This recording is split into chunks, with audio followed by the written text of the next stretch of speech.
Elena Nogueira sera bientôt à l'affiche de la série Nouveau Jour, diffusée sur M6 le 30 juin prochain. À l'occasion de cette actualité, la comédienne a accordé une interview à nos confrères de Paris Match. Et elle est revenue sur un moment très difficile à vivre. En 2023, elle se retrouve avec son compagnon Fabien Galtier en une d'un grand magazine. Le couple est à la plage et les deux tourtereaux sont nus. Touchée par cet épisode, la comédienne portera plainte. Une affaire qui sera remportée par le sélectionneur du 15 de France et la sœur de Lio.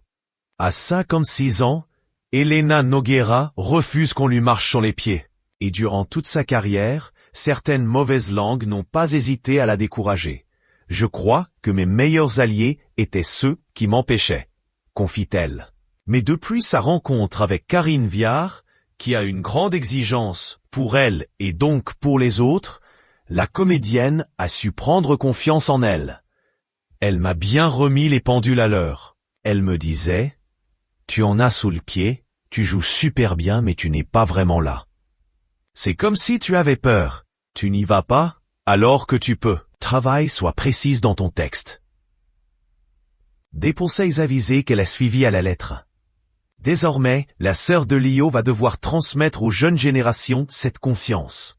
Mais selon ses dires, ces acteurs ont bien plus d'aisance qu'elle en avait à leur âge.